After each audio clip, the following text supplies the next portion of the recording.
अस्सलाम वालेकुम। अच्छा, हम लोग ना यहाँ पे एक इंटरव्यू शूट आउट करने के लिए आए थे, ठीक है। ये सर अनस है हमारे साथ, ठीक है। सर अस्सलाम वालेकुम, कैसे हैं वालेकुम आप? ठीक सलाम, है, कैसे हैं आप? ठीक है। अल्हम्दुलिल्लाह बिल्कुल ठीक। अच्छा सर, आप पहले थोड़ा सा एक अपना शॉर्ट सा एक इंट्रो दें ताकि सबको पता चले कि यार हम लोग किस रेफरेंस से आपसे बात करने के लिए आए। बेसिकली मेरा नाम अनस रिजवान शेख है और तकरीबन 5 ईयर से मैं गुलबर्ग में यहाँ पे रियल एस्टेट का काम कर रहा हूँ। तो अगर प्रोफेशनल वाइज देखा जाए तो प्रोफेशनल वाइज ये हमारा प्रोफेशन नहीं है। रियल एस्टेट थोड़ा सा मेरा शौक था जिसकी वजह से मैं इस फील्ड में एंटर हुआ और मैं भी एक एंटरप्रेन्योर के तौर पे ही एंटर हुआ था यहाँ पर और काफ़ी कुछ सीखने को मिला। यहाँ पर बेसिकली जो सबसे पहली चीज़ मैंने देखी थी कि यहाँ पर बड़े पुराने तरीके से लोग काम कर रहे थे कि एक चीज़ ली बस उसको आपने बेचा। अब हमने जो यहाँ पे इनोवेटिव लाया कि हमने थोड़ा सा सोशल मीडिया को एंटर किया। यहाँ पे सोशल मीडिया के थ्रू हम क्लाइंट जनरेट कर रहे हैं। पहले लोग क्या कर रहे थे कि अखबार में ऐड लगाते थे कि हमने ये अपनी चीज़ बेचनी है और इस तरह कर रहे थे, या फिर किसी को मैसेज किया।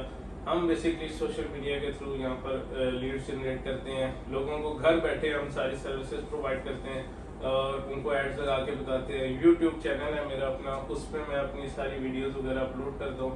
डिटेल्ड वीडियोस होती हैं कि अगर एक बंदा वो वीडियो वहाँ पर देख लेता है तो उसको ऑफिस आने की ज़रूरत नहीं है, वो घर बैठे ही सारी चीज़ें देख सकता है। पूरे गुलबर्ग को उस चैनल पर विजिट कर सकता है। जी जी, ये तो मैं मतलब आजकल बहुत ज़्यादा मार्केट में ट्रेंड चला हुआ है ना, लाइक यूट्यूब पे लोग हाउसिंग स्कीम्स वगैरह ये जनरेट करते हैं। आपसे एक छोटा सा क्वेश्चन है कि आपको इस फील्ड के अंदर सबसे ज़्यादा किस चीज़ ने इन्फ्लुएंस किया? मतलब कोई रोल मॉडल था आपकी लाइफ में, मतलब जो कोई लाइक होते हैं ना बड़े कुछ होते हैं जो इस प्रॉपर्टी के काम में बहुत ज़्यादा इन्वॉल्व होते हैं, बंदा उनसे देख के कुछ सीखता है। बेसिकली मेरे जो वालिद साहब थे वो कंस्ट्रक्शन का ही कर रहे थे, तो थोड़ा थोड़ा उनकी फील्ड से रिलेटेड भी था। स्टार्ट में मैं आया कंस्ट्रक्शन में ही था उनके साथ, थोड़ा सा वैसे ही उनके साथ आता जाता था। तो उनका एक ऑफिस भी था यहाँ पर, तो मैं उसी में मैंने थोड़ा सा रियल एस्टेट का काम स्टार्ट किया।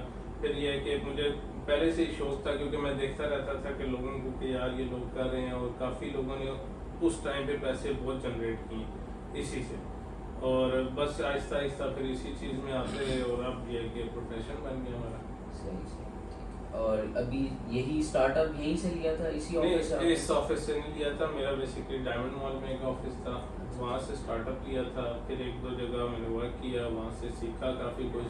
फिर अल्हम्दुलिल्लाह तकरीबन 1.5 साल पहले मैंने अपना ऑफिस बनाया। और सेकंड लास्ट एक क्वेश्चन और है कि आपकी कोई प्रॉपर टीम वगैरह भी है, like you are just doing it individually या कोई प्रॉपर एक स्टाफ प्रॉपर है? हमारी टीम है। और बेसिकली अगर आप आते हैं तो थोड़ी देर पहले अभी सारे वर्किंग पे निकले हुए हैं। अच्छा तो वो सारी प्रॉपर हमारी टीम है जो कि एक सोशल मीडिया भी मैनेज कर रहे हैं, उसके बाद क्लाइंट्स के साथ भी वर्किंग कर रहे हैं और ओवरऑल जो मार्केट में डीलर्स हैं उनके साथ भी हमारी प्रॉपर वर्किंग कर रहे हैं। सही सही, ठीक। अच्छा अनस भाई, ऐसा है कि हमें एक छोटा सा इंटरव्यू शूट आउट करना था, ठीक है। जस्ट रेफरेंस हमारा ये था कि जो रियल इस्टेट मार्केट है ना, वो क्या इकोनॉमिकल फैक्टर्स अपलोड करती है, कैसे वो इनपुट करती है इकोनॉमिकल फैक्टर्स, क्या कंडीशंस होती हैं उसकी, ठीक है। और ये इकोनॉमिक पे कैसे इफ़ेक्ट करती है इकोनॉमी में पाकिस्तान की, ठीक है। बेसिकली हम लोग पाकिस्तान को ही वो उस पर कर रहे हैं, ठीक है। तो ये रियल इस्टेट, ये जो मार्केट है, ये कैसे इकोनॉमी पे इफ़ेक्ट करती है। तो मेरे साथ मेरी टीम है, ठीक है। वो आपसे जस्ट रियल एस्टेट का इकोनॉमी पे बहुत बड़ा इन्फ्लुएंस है और इस वक्त जो अगर रियल एस्टेट डाउन है तो उसमें भी इसी चीज़ का सबसे बड़ा हाथ है और हमारी गवर्नमेंट पॉलिसीज का। तो आप क्वेश्चनिंग करें उसके बाद सारे उसके ठीक हिसाब से मैं है। आपको हम आंसर लोग देता स्टार्टअप लेते हैं क्वेश्चंस का, तो वो हूँ। वालेकुम सलाम, कैसे हैं? मेरा ठीक हैं? अल्लाह का शुक्र ठीक ठाक, अपनी सुनाए आप? अल्लाह ठीक। अल्हम्दुलिल्लाह। तो मेरा आपसे ये सवाल था कि इन्फ्लेशन जो है ना जब अप होती है तो उससे जो है ना इकोनॉमी पे क्या फ़र्क पड़ता है, मतलब हाउसिंग रियल स्टेट पे जो है ना क्या फ़र्क पड़ता है? इन्फ्लेशन बेसिकली अगर आप उसको देखेगा तो आसान लफ्जों में महंगाई है। हाँ। महंगाई जब ज्यादा होती है आप खुद देख कर अंदाजा लगाएं कि कॉस्ट पे बहुत इफेक्ट आता है। फ़र्क पड़ता है। एक फॉर एग्जांपल हम घर बना रहे हैं, घर हम जब स्टार्ट करते हैं सबसे पहले हमारी लेबर कॉस्ट बढ़ जाती है, अच्छा। मटेरियल कॉस्ट बढ़ जाती है, स्टील की कॉस्ट बढ़ जाती है, कंक्रीट की कॉस्ट बढ़ जाती है, ब्रिक्स वगैरह हर चीज़ की कॉस्ट बढ़ जाती है। जो एक घर हमारा अगर 15 मिलियन में या 20 मिलियन में रेडी होना था तो वो तकरीबन हो रहा होता है 2.25 मिलियन में, 26 मिलियन में।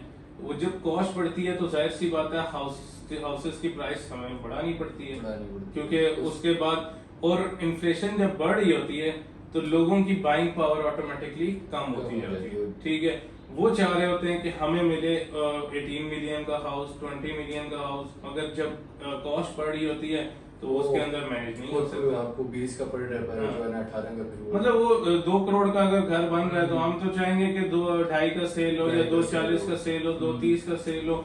वो लोग कहते हैं कि 1.5 का दें, क्योंकि उनकी बाइंग पावर ऑटोमेटिकली कम हो रही है इन्फ्लेशन के साथ साथ। ठीक, जहाँ पे एक बंदा अगर महीने की अपनी सेविंग्स कर रहा है तो वो उसकी सेविंग्स ही नहीं होती इन्फ्लेशन की वजह से। 1.5 तक की उसकी जो है ना पहुंच इतनी है, तो वो बेसिकली बहुत बड़ा इफेक्ट होता है इन्फ्लेशन से। और दूसरा ये कि जब लोगों की बाइंग पावर कम होती है तो डिमांड कम हो जाती है, डिमांड और सप्लाई तो ऑटोमेटिकली जिनका काम है वो तो बना रहे हैं बना घर, रहे हैं। ठीक है, और वो बना के उन्होंने सेल ही करना है, उनका तो प्रोफेशन ही यही है कि वो कंस्ट्रक्शन से रिलेटेड है, वो घर बनाना है, उन्होंने सेल करना है।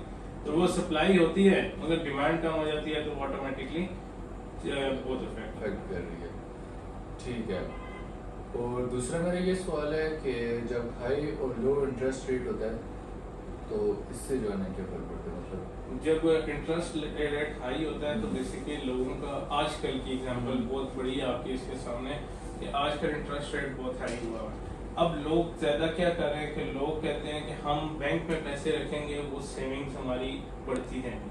ठीक, उधर क्योंकि loss बैंक का- जो है ना इंटरेस्ट रेट अभी ज्यादा है उसका, तो वो प्रॉफिट लॉस से ज्यादा- फैक्टर उसके अंदर उधर- बहुत मिनिमम है। मतलब हम्म। बैंक के पास आपने पैसे रखे हुए हैं, वो आपको पैसे साल के पैसे आ आने रहे नहीं हैं, आने। आने ही आने हैं। हाँ। अब लोग उसके अंदर हलाल और हराम का फर्क सारा भूल तो जाते हैं, अब ठीक ऐसे है। ही जो है ना, जो भी आपने अगर पैसे अपने हलाल करने हैं उसके अंदर प्रॉफिट लॉस का दोनों का फैक्टर होता है। बिजनेस होता है। बेसिकली है ये कि आप प्रॉफिट, अब हम बैठे हैं यहाँ पे, अगर हम प्लॉट एक परचेज करते हैं, हम इस रिस्क फैक्टर के साथ करते हैं कि इसमें प्रॉफिट भी हो सकता है, लॉस भी हो loss सकता भी है। हो सकता है। क्यों? क्योंकि हमारे पास आपने जब बेचने जाना है, क्या पता उस टाइम रेट नीचे हो। रेट नीचे हो। और आजकल यही हो रहा है, हम एक चीज परचेज करते हैं, उसमें हम अपने पैसे लगाते हैं, सारी पेमेंट्स लगाते हैं, ओपन कराते हैं, टैक्सेस भरते हैं, ट्रांसफर फीस भरते हैं, उसके बाद पता लगता है रेट डाउन हो गया, वो Market जो है टैक्सेस ना- भी लॉस हो गया, ट्रांसफर फीस का भी लॉस हो गया, और ऑटोमेटिकली मार्केट का भी जो Market रेट नीचे है नीचे वो आ भी गया। लॉस हो गया। सही। और जब इंटरेस्ट रेट लो होता है फिर लोग रियल एस्टेट और इस चीज में ज्यादा इन्वेस्ट करते हैं या ज्वेलरी में इन्वेस्ट करते हैं। जिस तरह अब ये लास्ट अगर आपको ईद पे याद हो कि लोगों ने ज्वेलरी में बहुत इन्वेस्ट किया, गोल्ड में। हाँ, गोल्ड में लोगों ने इन्वेस्ट किया, अच्छा खासा उनको रिटर्न मिला, रिटर्न ठीक है। 2.20 का रेट था और ईद वाले दिन मैंने चेक किया था 2.60 का रेट वो था। साथ। तो वो लोगों ने वहाँ पे काफी पैसे कमाए। फिर ये पिछले टाइम में डॉलर्स में लोगों ने बहुत पैसे कमाए, क्योंकि डॉलर का रेट मैक्सिमम पीक पे चला Peak गया पे चला गया। उधर। तो लोगों को बेसिकली जो इन्वेस्टर्स होता है उसने रिटर्न को देखना होता उसने है। profit अभी देखना अभी है, चाहे- इंटरेस्ट रेट हाई हुआ है, इस वजह से रियल एस्टेट डाउन है। Down है। जैसे ही रियल इंटरेस्ट रेट लो होगा तो real Real estate estate automatically चलेगी। ठीक। माय नेम इज़ अब्दुलरहमान और ये मेरे साथ है अनस भाई। इनसे मैं कुछ सवाल पूछूंगा, ठीक है, अकॉर्डिंग टू रियल एस्टेट, ठीक है, जो कि इकोनॉमी में कैसे इफेक्ट करती है। अनस भाई कैसे हैं आप? ठीक है। शुक्र पहला अल्हम्दुलिल्लाह। सवाल ये है कि जो हमारी गवर्नमेंट है उसका क्या रोल है कि अपने वो इंडिविजुअल्स को, अपनी पॉपुलेशन को जो घर प्रोवाइड करती हैं, क्या वो करते हैं, उनका क्या रोल है? थोड़ा मुझे आप ब्रीफ करें इस बारे में। बेसिकली अगर मैं बात करूं गवर्नमेंट की, तो गवर्नमेंट इस वक्त बिल्कुल भी इस चीज़ पे फोकस नहीं है उनका। लास्ट जो गवर्नमेंट हमारी गुजरी है उन्होंने इस चीज़ को सोचा था कि हम घर देंगे, स्कीम्स बनाएंगे, सोसाइटीज उनको पॉलिसी मतलब बेनिफिट्स देंगे जिससे वो इंडिविजुअल्स को फ़ायदा हो, हमारी पॉपुलेशन को फ़ायदा हो। मगर अगर करंट गवर्नमेंट की बात करें तो वो कोई ऐसी पॉलिसी नहीं दे रही, और मेरे हिसाब से देनी चाहिए, क्योंकि हर बंदे की बाइंग पावर इतनी नहीं है कि वो एक प्राइवेट सोसाइटी में जाके 1.5-2 करोड़ रुपए का प्लॉट ले, उस पर 1.5-2 करोड़ रुपए की कंस्ट्रक्शन करे और घर बनाए और रहे। इसीलिए ज्यादा लोग रेंटल की तरफ जा रहे हैं और रेंटल ले रहे हैं। या आजकल जिस तरह पहले कराची में होता था तो वो अब इस्लामाबाद में भी काफी स्टार्ट हो गया अपार्टमेंट्स का। अपार्टमेंट्स में लोग काफी ज्यादा रह रहे हैं क्योंकि अपार्टमेंट की कॉस्ट कम है। मतलब आपको तकरीबन 1.5 करोड़ रुपए में 3 बेड अपार्टमेंट आपको आसानी से मिल जाता है। उसके अंदर ये है कि लोग कहते हैं कि चलो ना बनाने का खर्चा, पार्किंग भी होती है, सारी फैसिलिटीज आपको अवेलेबल होती है। तो आपका कहने का ये मतलब है कि गवर्नमेंट अभी हेल्प नहीं कर रही, जिसकी वजह से नहीं लोग कर। इतनी बाइंग पावर नहीं है, वो लोग घर की बजाय फ्लैट फ्लैट्स की तरफ मूव करें और ऐसी स्कीम्स आनी चाहिए। अगर गवर्नमेंट की बात करें, वो अपने जितने मतलब गवर्नमेंट के एम्प्लॉयज है ना, उनको बेनिफिट्स कर देते हैं कहीं ना कहीं। मतलब वो किसी मिनिस्ट्री की हाउसिंग स्कीम है या किसी गवर्नमेंट का है, OPF हो गया, ये सारी सोसाइटीज ये हैं बेसिकली, या सेनेट की हो गई। अब ये सेनेट की सोसाइटीज ये अपने एम्प्लॉयज को तो प्लॉट दे देते हैं, प्लॉट दे के वहाँ पे वो घर बना सकते हैं आसानी से। या कई ऐसे हैं वो अपने एम्प्लॉयज को ट्रेड स्ट्रक्चर तक देते हैं कि आप अपना बनाएं घर। मगर इंडिविजुअल जो कि प्राइवेट पर्सन है या गवर्नमेंट का नहीं है मुलाजिम, उसको कोई फायदा नहीं दे जी, मैं समझ गया। आपका पॉइंट ऑफ व्यू है कि गवर्नमेंट सिर्फ अपने एम्प्लॉयज को अपने बेनिफिट employees करेंगे, को। सिविल लोगों को नहीं। Civil। राइट। अच्छा, दूसरा सवाल ये कि एक एम्प्लॉय है, जब उसकी सैलरी रेट इंक्रीज होगा या डिक्रीज होगा, उसका क्या इफेक्ट पड़ेगा घर बनाने में, रियल एस्टेट में, प्लॉट बाय एम्प्लॉय करते का हैं? बेसिकली आप ये देखें कि जब कोई भी इंडिविजुअल सेविंग्स करता है तभी वो कोई चीज़ बाय कर सकता है। बेशक वो आपकी कार हो, बाइक हो, आपका घर हो, आपका फ्लैट हो, कोई भी चीज़ है, वो जब तक आपके पास सेविंग्स नहीं है आप कुछ नहीं कर सकते। जब आपकी सैलरीज इंक्रीज होंगी, इन्फ्लेशन कम होगी, जैसे अभी वो पिछले उन्होंने क्वेश्चन किया था कि इन्फ्लेशन के बारे में, तो वही चीज़ है कि जब इन्फ्लेशन कम होगी, सैलरीज आपकी ज़्यादा होंगी, उसमें से आपका जो सेविंग्स वाला मार्जिन निकलता रहेगा, आप चीज़ें परचेज करते रहेंगे। बेशक वो रियल एस्टेट में हो, घर में हो, या फिर आपका गाड़ी हो, बाइक हो, कुछ भी हो, आप सेविंग से ही ले सकते। जब एम्प्लॉयमेंट रेट कम होगा, लोग बेरोजगार बैठे होंगे, आसान लफ्जों में बेरोजगार बैठे होंगे, तो फिर लोगों की बाइंग पावर होगी नहीं, रियल एस्टेट ऑटोमेटिकली डाउन होती है। आपका कहने का मतलब है सेविंग मस्ट है, कोई भी चीज बाय करने कोई भी चीज बाय करने के लिए सेविंग्स मस्ट है। बेसिकली आप अपना देखिए, मेरा अपना देखिए, जब तक मेरे पास सेविंग्स नहीं है तो मैं कुछ भी नहीं बाय कर सकता। जस्ट आप अपनी नीड्स पूरी कर नीड्स पूरी कर सकते हैं, महीने के आपकी सैलरी या आपने खर्चे पूरे किए और बस खत्म।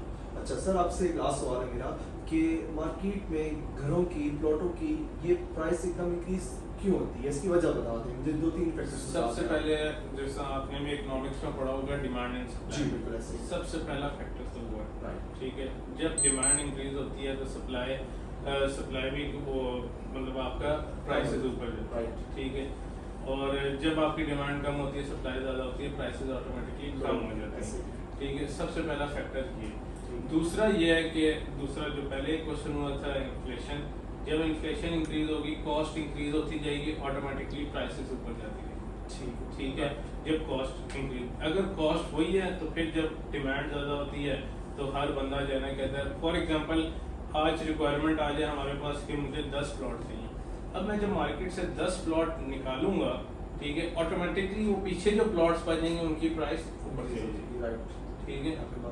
और अगर यही प्लॉट्स में 10 प्लॉट में कोई भी नहीं लेता मार्केट में, 10 दिन भी नहीं लेता कोई, तो ऑटोमेटिकली प्राइसेस कम होंगे। जिस तरह करंट अगर फैक्टर्स में बात करें, रिसेंटली एक हमारी वो कैंपेन चली थी, ये जो डॉक्टर ने तरबूज के खिलाफ, जी बिल्कुल। जैसे ही उन्होंने वो कैंपेन चलाई, अफवाह उड़ी कि ये पेंट करते हैं और सारा केमिकल, तरबूज का रेट ऑटोमेटिकली नीचे है। इसके अलावा मुर्गियों का रोज यही होता है, जैसे ही हम बाइकआउट करते हैं किसी चीज का तो वो ऑटोमेटिकली उसकी प्राइस नीचे आ जाती है, क्योंकि उसकी डिमांड ही नहीं होती, सारे लोग उससे हट जाते हैं। डिमांड जब आपकी कम होगी तो सप्लाई इंक्रीज होती है, प्राइस ऑलरेडी डाउन हो जाएगी, ठीक है। और सर मुझे ये बता दें कि जो रियल एस्टेट है, ठीक है, इसमें जो लोग, कुछ लोग फ्रॉड भी करते हैं, ठीक है, जिस वजह से लोग फ्रॉड करते हैं, कुछ लोग ब्लैक में प्लॉट रखते हैं, जिससे प्राइस इंक्रीज होती है। इसके बारे में आप क्या कहना चाहेंगे, थोड़ा ब्रीफ करते हैं मुझे। थोड़ा सा अपना क्वेश्चन एक्सप्लेन करें। कि देखिए ना, कुछ लोग क्या करते हैं, कुछ लोग ब्लैक में प्लॉट लेके रख लेते हैं, जब मतलब कि पता है कि प्लॉट सस्ते हैं वो उठा लेते हैं, फिर जब वो महंगे तब बेचते हैं। इस दैट ओके नॉट? बेसिकली ये तो एक हर मतलब इंडिविजुअल भी ये कर रहा है इस वक्त। देखें आजकल के हिसाब से, आजकल जो इकोनॉमिक सिचुएशन है उसके अंदर प्लॉट्स के रेट बहुत कम हुए, राइट। अब जो अक्लमंद है या जिसके पास पैसे हैं फिलहाल, वो क्या कर रहा है कि इस वक्त प्लॉट ले रहा है। हमसे अभी कौन लोग ले रहे हैं? यही लोग ले रहे हैं कि जो इस वक्त इन्वेस्टर्स हैं, जो कहते हैं कि हमें 2-4 साल कोई फर्क नहीं पड़ता, ठीक है, और वो प्लॉट को रखेंगे 2-4 साल और उसके बाद अच्छा प्रॉफिट अर्न करेंगे। क्यों? क्योंकि इकोनॉमिक सिचुएशन कभी भी एक जैसी तो नहीं रहनी, ठीक है। आज अगर प्लॉट्स के रेट 40-45 है फॉर एग्जांपल, तो कल अगर वो 70-75 का बेचेगा और या उसकी अगर नॉन डेवलप प्लॉट ले रहा है और वो आगे उसका डेवलप पोजीशन हो गया, पोजीशन मिल गया, तो ऑटोमेटिकली उसका रेट ऊपर जाएगा और वहां पे उसकी उसको बेनिफिट होगा अच्छा खासा। ठीक है sir, thank you so much. Thank you.